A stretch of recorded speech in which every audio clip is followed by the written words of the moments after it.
out, because it's good to have somebody else out here. I'm still not fully confident with it yet, but so here we are back to the cabin area. So what I'll do is I'll take a quick look.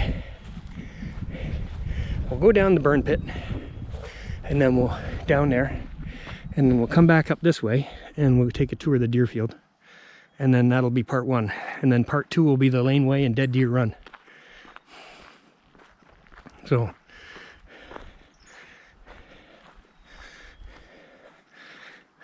we've been working last year on cleaning this up and getting rid of all the stuff that I had here, because originally I was just going to build like a tiny little cabin. I was going to use pallet wood to do it, so I stocked up a whole bunch of pallets. Well, after a while that didn't work out, so I had to get rid of the pallets. So we've been burning them all last year, and once it warms up we'll be burning them again. So there's a little groundhog hole down here. Ken's after the groundhogs. So I got some wood stacked up from last year that I cut down that was green, so it's seasoned. It'll be split and stacked this year. And this is just some of the pallets we have. This is probably, maybe 20% of what I used to have.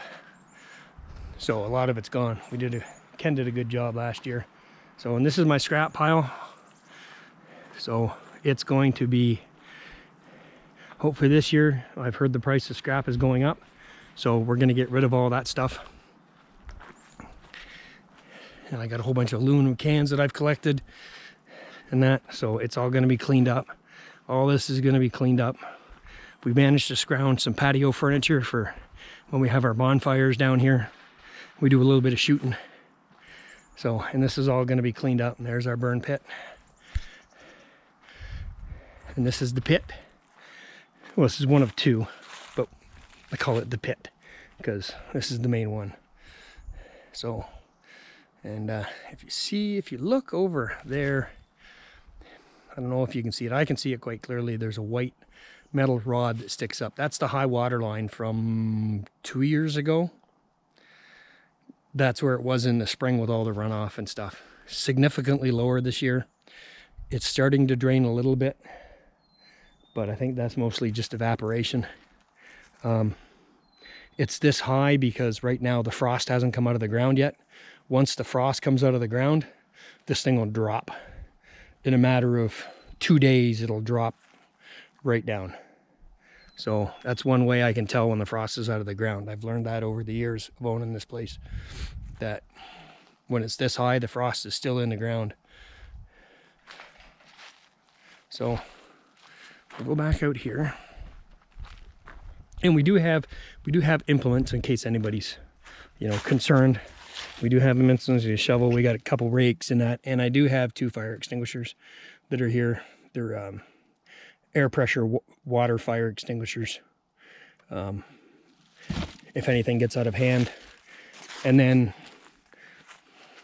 we got a bucket and a rope to get the water out of the pit if we need to. But you can see the mica that's down here. It's just, like I say, it's just everywhere. And this is what this was a mica mine. So there was the 2 pits. There's the main pit there, and then there's this other one. It's over here. So you can see the mica there. It's crazy. But this is the other pit. So I'm going to work on cleaning this one up too. I don't know, but that's just so that's the other pit.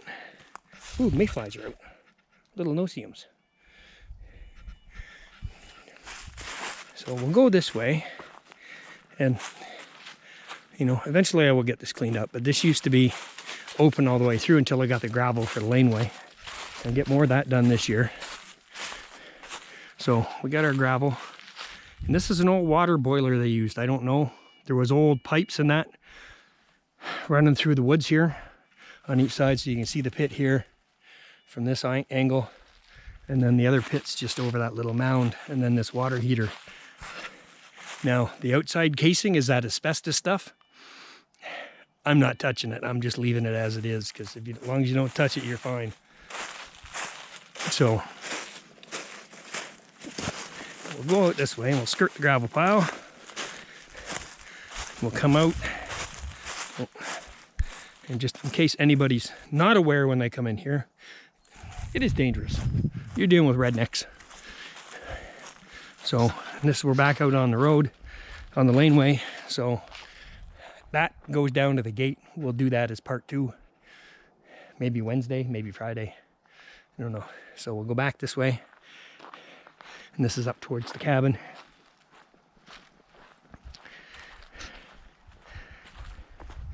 And the deer field. And then, like I say, there's one of the pits. And I got some more gravel to spread this year. I clean out some of these little holes that have appeared from the stuff I spread last year, and then more to do. And then we come up here, and this is the deer field. So this is a nice big field. It's pretty much 100 yards end to end, because we measured it. It's maybe 25 yards, 25 yards wide.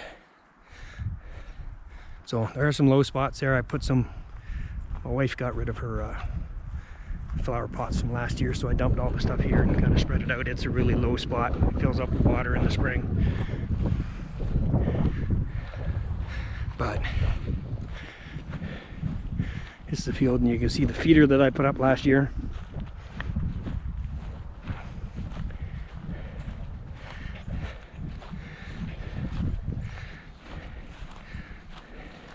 And I keep that with corn. And then the stumps that I used to have my salt rocks on, but the porcupines and the beavers, well, mainly porcupines that I've seen, come up and chew to get the salt that's soaked into the wood. So I've got a new salt rock there, and it's sitting on a block of limestone, so it ain't going anywhere. And you see how mucky it's been in the spring. That's where I almost got the tractor stuck. You see how mucky it is in there from the deer, but that's pretty much the high spot. It stays dry all year round. But there, and then you can see from there, you can see the cabin and the porch and the deck and the back end of my truck. So we cleaned all that brush out last year to give me a nice area so I can view down here. And then up to the end of the field. Now, my property line bisects the end of this field, so I don't own the entire field. My property line, pretty much the last, I'd have to say 30-40 feet, is for part 2 of the property, which was parceled off years and years and years ago. So my property line runs down through there. Let's see. Yeah, so the property line runs down about there. But the guy that lives up top, he doesn't have an issue, Mr. Rao. So, but we got a couple trails that I've opened up in here that were kind of there with the deer coming through, but I've opened them up. And then it gets to here and it runs parallel with the deer field and goes down that way and comes back out this way. And a couple trees fell down last year that I didn't get a chance to clean up. There's one branch. Just because my project was getting the deck done and the roof on the deck. So I do have to clean this up this year, but this is where it goes. Comes down here. And this tree will get cleaned up and cut up out of the way, but this is basically the trail. It comes down here. It comes in here. And you can see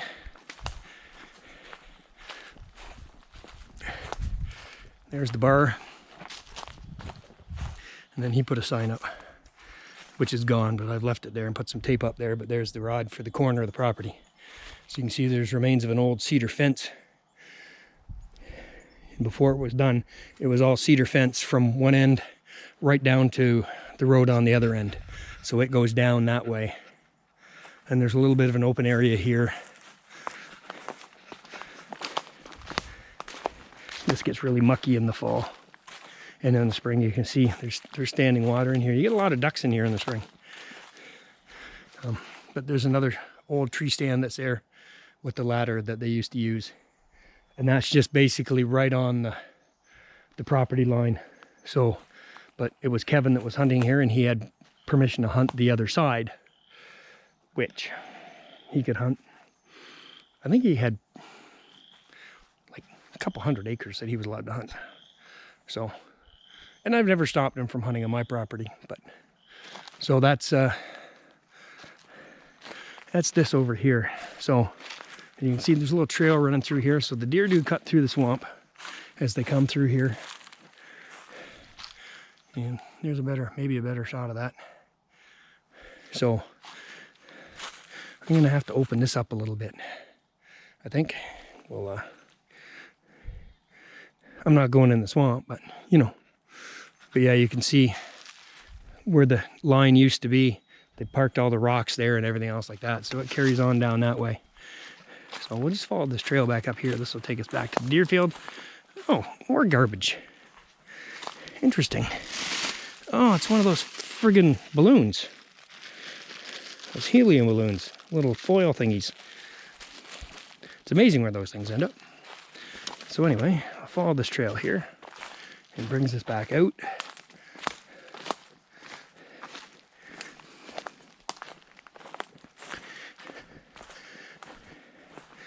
So it's nice in the spring and the wintertime when it's mucky and you can see the trails that the deer make, because they don't care about the trails I make. They make their own. I'm just trying to clean them up. So that's back out to the deer field and the feeder. So we'll go this way. We'll take you back out to the other end of the field. So this is where we came in through there. You can see the feeder right out there. And we'll continue on with this trail here. So this trail used to stop up here because it went through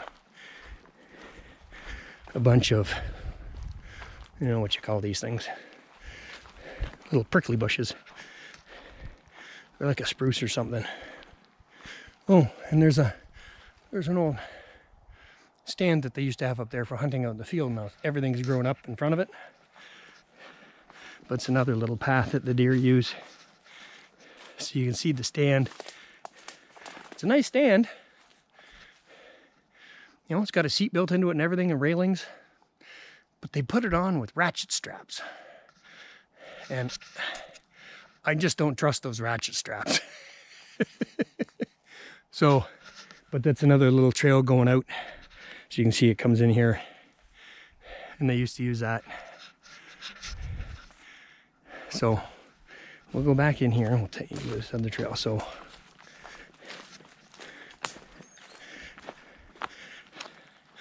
I opened this up and went around these little bushes or whatever and opened this up a little bit.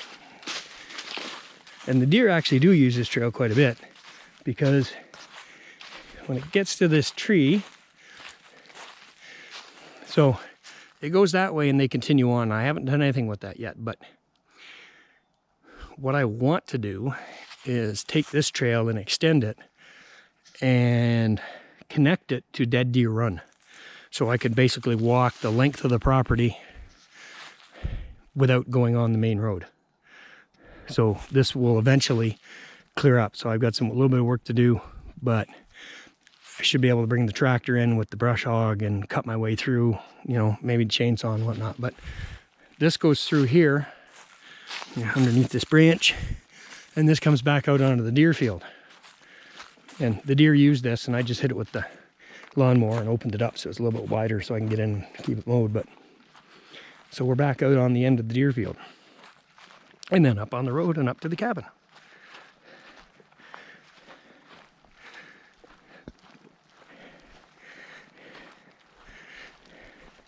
Oh, by the way, caution, landmines, just in case you're curious.